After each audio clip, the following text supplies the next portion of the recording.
Ahoy there! It's earthmanbrick, back for another scratch build. This time we're delving into something Warhammer 40,000 that amazingly enough isn't Ork related. Yes, we're now picking into the Genestealer Cultists, a great option for newbie players, since they can be used for Kill Team, Necromunda, as well as a whole host of other games. Not unlike the Orks, Genestealer Cultists can be easily kit-bashed, customized and tweaked. They even have limited options to use Imperial units and vehicles, which is why I've been looking forward to improving my skills good enough to create my very own coven. So, this video may not be the last we see of these guys. We're beginning off with the Goliath Rock Grinder, the only dedicated heavy unit for this army in the game. Armed with a variety of mining-related tools and having some limited troop carrying capacity, it's actually a pretty versatile unit. Now I could delve into the lore, but I'd rather you guys in the comment section request such things before I unnecessarily add them in. To start off, we made a base using the industrial bases method. There'll be a link in the description below on how I did that.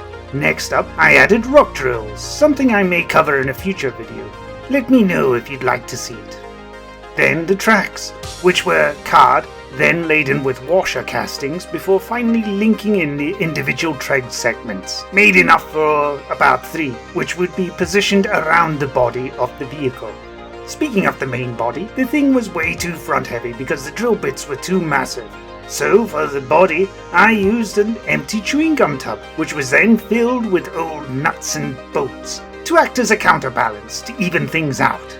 Around the body of the chewing gum, various molded panels were applied, including some hazard strip ones. Again, there'll be links below on how to make your own. Alternatively, you can just print them out and glue them on. Some people even use transfers, or paint them using masking tape, or go full hardcore and freehanding.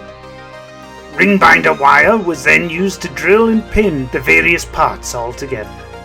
Next up, after adding some gubbins, I applied a muddy layer of textured paint.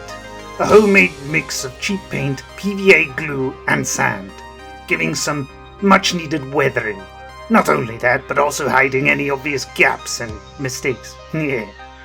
Lastly, the final bit was to add a spot of color using some colored cables. Painting was pretty easy too, no fancy techniques, just blocked in colors. And that's that. I hope you didn't enjoy the video and instead found it absolutely torturous.